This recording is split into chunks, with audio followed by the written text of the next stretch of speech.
Hello दोस्तों, job with Reema में आप सभी का स्वागत है। दोस्तों, अनेक स्कूलों की शिक्षक भर्ती की नोटिफिकेशन रिलीज़ हुई है, जिसका फुल डिटेल में मैंने आगे बताया हुआ है। कहाँ से वैकेंसी आई है, कैसे वैकेंसी है और कैसे कैसे आप अप्लाई कर सकते हैं। पीजीटी, टीजीटी और भी अदर्स वैकेंसी आई हुई हैं। सैलरी 50,000 से ऊपर भी बन जाएगी, उसकी कुछ कम की भी रहेगी। आप इंडिया के किसी भी स्टेट से हो, आप इसके लिए अप्लाई कर सकते हैं। सैनिक स्कूल की है।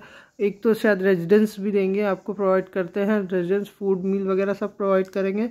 तो चलिए वीडियो के में देखते हैं कि वैकेंसी कहाँ से आई है और कितनी आई है। और पूरा वीडियो ज़रूर देखें ताकि आपको सही जानकारी मालूम हो। देखिए, ये वैकेंसी आई है हेड मास्टर की और मिस्ट्रेस की। Post graduate with BEd, minimum 10 year का एक्सपीरियंस मांगे हैं। ऑब्वियसली हेड मास्टर की पोस्ट के लिए तो एक्सपीरियंस कैंडिडेट चाहिए ही चाहिए as a senior coordinator in a CBSE school.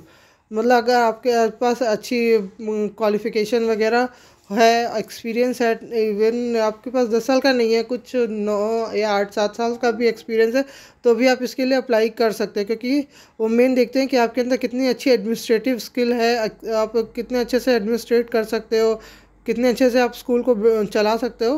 इसके लिए उनको ये एक्सपीरियंस कैंडिडेट चाहिए होता है। क्योंकि अच्छी डिसीजन मेकिंग तभी होती है जब आपके ऊपर के लेवल में कोई बहुत अच्छा इंसान बैठा हो जो डिसीजन मेकिंग बहुत अच्छा करता हो, तो स्कूल के लिए बेनिफिट होगा, प्लस स्टूडेंट्स के लिए भी बेनिफिट होगा। पीआरटी में देखा जाए तो पीआरटी में सभी सब्जेक्ट की वैकेंसी है। ग्रेजुएट विद, अगर क्वालिफिकेशन की बात की जाए तो ग्रेजुएट विद बीएड या एनटीटी और एस टेट, मतलब या फिर आपके पास एस टेट होना चाहिए जो स्टेट टेट है। और या आपके पास डिग्री की बात की जाए तो बीएड या एनटीटी की किसी एक की डिग्री चलेगी। मिनिमम 2 ईयर का एक्सपीरियंस मांग रहे हैं। अगर उनके पास कैंडिडेट नहीं मिले तो fresher with good educational qualification, means educational qualification मतलब ग्रेजुएट होना चाहिए, आपके पास सर्टिफिकेट होना चाहिए और पढ़ाने का तरीका सबसे अच्छा होना चाहिए, और सब्जेक्ट नॉलेज, दो चीज़ें ज़रूर होनी चाहिए। उसके बाद टीजीटी का देख लेते हैं। टीजीटी ऑल सब्जेक्ट में वैकेंसी आई हुई है। इसमें भी इन्होंने कहा है कि graduation, post graduate with BEd. TGT में अगर आपके पास पोस्ट ग्रेजुएशन है तो आपको ज़्यादा वरीयता दी जाएगी। ऐसा नहीं है कि सिर्फ पोस्ट ग्रेजुएट वालों के लिए ही है, ग्रेजुएट भी जा सकते हैं। बीएड, मिनिमम 3 ईयर का experience in CBSE school, strong subject expertise. मतलब मैंने बोला ना कि अगर आपका सब्जेक्ट सबसे अच्छा होगा ना, जो सब्जेक्ट आप पढ़ाने जा रहे हो वो अगर आपका सबसे अच्छा है, सबसे अच्छी नॉलेज है उसमें, उस सब्जेक्ट में कहीं से कुछ भी उठा के अगर आपसे पूछ लिया जाए तो आपको आप उस आंसर तुरंत दे सकें, तो आप उनके लिए सेलेक्टिव कैंडिडेट हो जाओगे। ऐसा नहीं कि आपके पास एक्सपीरियंस नहीं है तो नहीं है।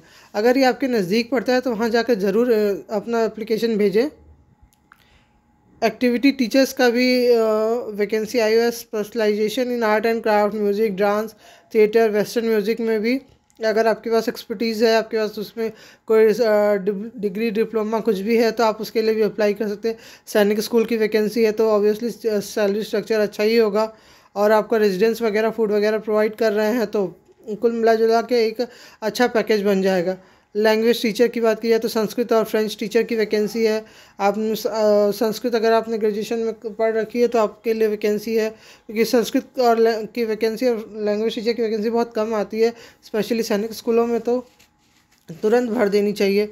Military trainer and physical education, अगर फिज़िकल एजुकेशन टीचर की भी रिक्वायरमेंट है, अगर आप मिलिट्री ट्रेनर, अगर मिलिट्री बैकग्राउंड से हैं या इवन आपने सैनिक स्कूल से पढ़ाई कर रखी है, तो भी आप इसकी उनके लिए फर्स्ट चॉइस बन जाओगे। आपकी अगर एजुकेशन मिलिट्री स्कूल से हो रखी है और आपने ग्रेजुएशन, पोस्ट ग्रेजुएशन कहीं और से कर रखी है, तो आप उनके लिए फर्स्ट चॉइस बन जाओगे। डिसिप्लिन पे फोकस रखने वाला इंसान, फिजिकल ट्रेनिंग और पीटी ड्रिल की नॉलेज रखने वाला इंसान उनके लिए प्रेफरेबल रहेगा। मतलब उनको उसको पहले देखेंगे। तो अगर आपकी सैनिक स्कूल की पढ़ाई वगैरह हुई है, आप में वो लगता है कि नहीं मैं ज़्यादा डिसिप्लिन में हूँ, तो आप जाके उसके लिए अप्लाई कर सकते हैं। लैब असिस्टेंट की पोस्ट है, एडमिनिस्ट्रेटिव ऑफिसर की पोस्ट है। लैब असिस्टेंट में specialisation in physics, chemistry and bio in the composite lab and the computer science, minimum 2 year का एक्सपीरियंस। सब में ये एक्सपीरियंस मांग रहे हैं, लेकिन ऐसा नहीं है कि हर कोई एक्सपीरियंस लेके ही आता है। कहीं कभी कभी विदाउट एक्सपीरियंस इंसान को भी रख लेते हैं, देख के उसकी क्वालिफिकेशन और आपका कैसा आप इंटरव्यू देते हो, कैसा एग्ज़ाम देते हो, उस बेसिस पे भी वो रख लेते हैं। एडमिनिस्ट्रेटिव ऑफिसर चाहिए इनको। उसके बाद एडमिशन काउंसलर चाहिए, रिसेप्शनिस्ट चाहिए, वार्डन, गर्ल्स और बॉयज़ दोनों का स्कूल है, कोएड स्कूल है। ग्रेजुएट विथ मिनिमम 3+ ये एक्सपीरियंस, हॉस्टल वार्डन का एक्सपीरियंस होना चाहिए। नर्स की वैकेंसी है, certified and experience in child health care. Why joiners बता रहे हैं क्यों ज्वाइन करना चाहिए। A new state of art campus with hostel facilities inclusive collaborating work environment opportunity for growth and development. मतलब एक खुद अपॉर्चुनिटी दे रहे हैं कि आप वहाँ ज्वाइन कीजिए। अगर नहीं भी है ना एक्सपीरियंस तो भी अगर आप वहाँ ज्वाइन कर की कोशिश कर सकते हैं तो ज़रूर कीजिए। Interested candidate should be send their upload CV and latest photograph vacancy. इस मेल आईडी पर स्क्रीनशॉट ले लीजिए। इस मेल आईडी पर आपको सेंड करना है अपना लेटेस्ट CV विथ अपनी लेटेस्ट फोटोग्राफ के साथ। इस एड्रेस पे सेव करना है। और कोई अगर प्रॉब्लम है तो यहाँ ये फ़ोन नंबर दिया हुआ है, इसका भी स्क्रीनशॉट ले सकते हैं। यहाँ से जाकर आप अपना कोई भी अगर डाउट वगैरह है तो वो क्लियर कर सकते हैं। अगर जिनके लोकेलिटी के आसपास पड़ता है तो वो जाकर वहाँ बात करें, वहाँ हैंड टू हैंड ऑफिस में जाकर रिज्यूम दें। और अगर अप्लाई कर सकते हैं तो ज़रूर अप्लाई करें, क्योंकि हैंड टू हैंड रिज्यूम का भी उतनी वैल्यू होती है जितनी आप ऑनलाइन भेजते हैं। तो यहाँ कोई आपका खर्च नहीं है, कुछ भी नहीं है कोई। अभी तो इसमें इन जिस हिसाब से वैकेंसी निकाली इसमें कहीं फ़ीस भी की कोई भी बात नहीं की है। लेकिन वो जब आप फॉर्म डालेंगे, अपना भरेंगे, CV डालेंगे, तो अब CV डालते वक्त तो शायद मुझे नहीं लगता कोई पैसे वगैरह ये चार्ज करेंगे। लेकिन फिर भी एक बार CV भेज कर ज़रूर देखें, क्या पता आप सेलेक्टिव कैंडिडेट हो जाए, क्या पता आपको एक इंटरव्यू के लिए बुला लें। तो इसके अलावा एड्रेस मैंने बता ही दिया आपको कि सूर्या सैनिक स्कूल गौरा मोहालगंज। इसका ऑफिशियल वेबसाइट भी मैं आपको दिखा देती हूँ। ओके, ये न्यूज़पेपर में पब्लिश हुआ है। इसके अलावा तो इसके कुछ नहीं है, इसके वेबसाइट पे नहीं मिलेगा, वेबसाइट में दिखा दे दूँगी। न्यूज़पेपर में ये पब्लिश हुआ है। सूर्या सैनिक स्कूल गौरा मोहालगंज लखनऊ से आई हुई है। ओके, ये वैकेंसी है, देखिए इसके स्कूल का कैंपस है। पहले प्राइवेट स्कूल था, अब सैनिक स्कूल में कन्वर्ट हो रहा है। तो अभी इसका जो पूरा प्रॉपर जो सैनिक स्कूल वाला है वो बन रहा है। यहाँ पे चेयरमैन वगैरह है। ये स्कूल का है, देख लेते हैं। स्कूल बिल्डिंग हो गई, स्टूडेंट स्ट्रेंथ ये देखिए, बॉयज़ स्पेशली बॉयज़ है, इनके NCC के कैंप वगैरह हैं, इनकी बिल्डिंग, कैंपस, हॉस्टल वगैरह भी हैं, क्योंकि सैनिक स्कूल है तो रेजिडेंस तो प्रोवाइड करेंगे ही। इनका जो वैकेंसी है वो न्यूज़पेपर में पब्लिश हुआ है, उसको मैं दिखा देती हूँ आपको। जहाँ से ठीक लगे आप वहाँ से स्क्रीनशॉट ले लीजिएगा। दूसरी वैकेंसी की बात की जाए तो ये वैकेंसी है TGT social science, contractual basis की वैकेंसी है। अनरिजर्व कैटेगरी की वैकेंसी है, मतलब आप किसी भी कैटेगरी से बिलोंग करते हैं आप इसके लिए अप्लाई कर सकते हैं। सैलरी की बात की जाए तो 63,758 per month only available. Accommodation on if may be provide in school campus as per school direction. मतलब आपका एकोमोडेशन प्रोवाइड करेंगे, मतलब फूड और रेजिडेंस प्रोवाइड करेंगे। 63,000 प्लस की सैलरी देंगे, तो ये बहुत अच्छी सैलरी बन जाएगी। एज लिमिट होनी चाहिए 21 to 35 ईयर्स एज 30।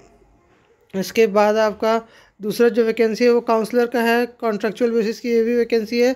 स्पेशली ये OBC कैटेगरी वालों के लिए है। एजुकेशनल क्वालिफिकेशन की इसकी सैलरी की बात कर ली जाए तो 63,000 सेम सैलरी है।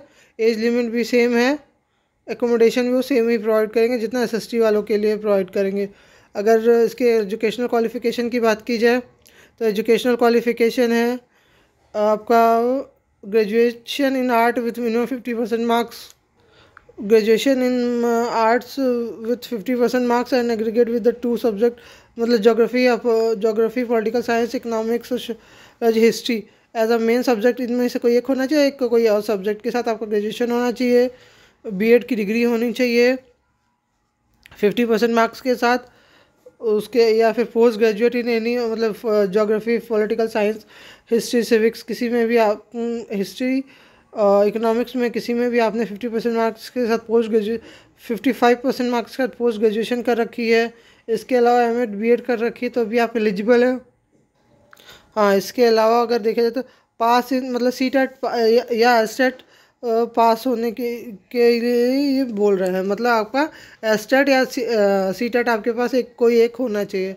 तो ये वैकेंसी आई हुई है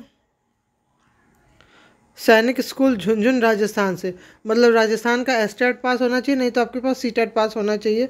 पेपर 1 और 2 ये इन्होंने ऐसा कुछ नहीं कहा है कि किस पेपर। डिज़ायरेबल क्वालिफिकेशन है कि आपको एक्सपीरियंस इन टीचिंग होना चाहिए, नॉलेज कंप्यूटर की होनी चाहिए, गेम्स एंड कैरिकुलम एक्टिविटी में नॉलेज होनी चाहिए। जहाँ तक काउंसलर की बात की जाए तो ग्रेजुएट और post graduate in psychology, post graduate in child development होना चाहिए, इनमें से कोई एक होना चाहिए। ग्रेजुएट और post graduate with the career counselling, मतलब इनमें से कोई एक होना चाहिए। डिज़ायरेबल क्वालिफिकेशन की बात की जाए तो एक्सपीरियंस ऑफ वर्किंग रेजिडेंट, मतलब आपके पास एक्सपीरियंस नहीं भी है तो भी आप इसके लिए अप्लाई कर सकते हैं। द स्कूल, इसके बाद इसके अलावा तो ऐसा कुछ उन्होंने नहीं कहा। फ़ी वगैरह देख लेते अगर कहीं लिखा हो तो।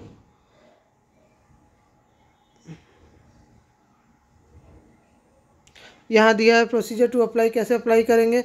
Applying form, desirable candidate should be apply the principal offline mode only, offline mode में करना है। ऑफलाइन मोड में कैसे करना है, फॉर्म अवेलेबल है रिक्रूटमेंट सेक्शन में, वो भी मैं दिखा देती हूँ कहाँ पे। रिक्रूटमेंट सेक्शन पे, ये इनकी ऑफिशियल वेबसाइट है, यहाँ से भी देख सकते हैं आप, नहीं तो मेरे डिस्क्रिप्शन बॉक्स में लिंक मिल जाएगा, वहाँ से देख लीजिएगा आप। इसके अलावा वहाँ मैं आपको ऑफिशियल वेबसाइट में भी दिखा देती हूँ कि आपको फॉर्म कहाँ मिलेगा, उसको आपको भर के ऑफलाइन मोड में भेजना है। ये चीज़ याद रखिएगा, ऑनलाइन मोड में नहीं भेजना है, ऑफलाइन मोड में भेजना है।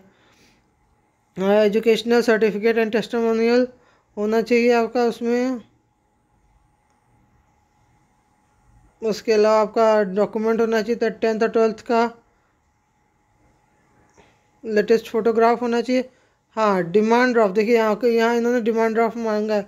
Candidate must attach cross demand draft non refundable 500 for the general category और OBC and 250 for ST category, preferable issued SBI drawn, मतलब इस एड्रेस पर आपको, इस एड्रेस के नाम का आपको डिमांड ड्राफ्ट बनाना है एसबीआई से।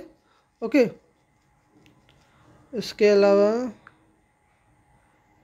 कास्ट सर्टिफिकेट आपको लगेगा ओबीसी वाले काउंसलर वाले वैकेंसी में। एक आधार, आपका फ़ोटो आईडी। उसके अलावा तो उन्होंने कुछ नहीं कहा है। 14 दिसंबर लास्ट है आपका एप्लीकेशन का, बाई पोस्ट भेजना है। इसके अलावा तो और कुछ नहीं इन्होंने कहा।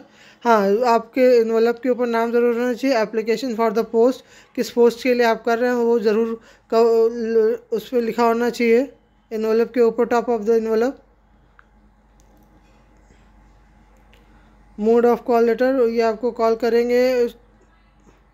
उसके बाद short listed candidate fulfil the written exam, written exam होगा, स्किल टेस्ट होगा, इंटरव्यू वगैरह होंगे। देखिए यहाँ फ़ीस चार्ज कर रहे हैं 500 की जनरल और ओबीसी वालों के लिए, और बाकी एसटी वालों के लिए 250। तो फीस चार्ज हो रही है, तो मैं पहले बता देती हूँ, सोच समझ के अपनी कैपेबिलिटी देख के कि हाँ मैं इस एग्ज़ाम को पास कर सकता हूँ या कर सकती हूँ, हाँ मैं इस पोस्ट के कैपेबल हूँ या कैपेबल मैं कर सकती हूँ या कर सकता हूँ, तो ही आप इसके लिए एकदम करें। क्योंकि कोई केवल एक ही पोस्ट आई है, दोनों सब्जेक्ट की, दोनों पोस्ट की एक एक पोस्ट ही आई हुई है, तो आप ऐसा नहीं है कि भर दें और पैसे भी दे दें और आपका हो भी ना, तो नहीं, अपनी 100% अश्योरिटी के साथ कि हाँ मैं इस जॉब के लिए कैपेबल पर्सन हूँ, तो इसके लिए करें। इसका ऑफिशियल वेबसाइट मैं आपको दिखा देती हूँ। ये है सैनिक स्कूल झुंझुन की ऑफिशियल वेबसाइट। ओके, इसी में देखिए ये है रिक्रूटमेंट सेक्शन। रिक्रूटमेंट सेक्शन में ही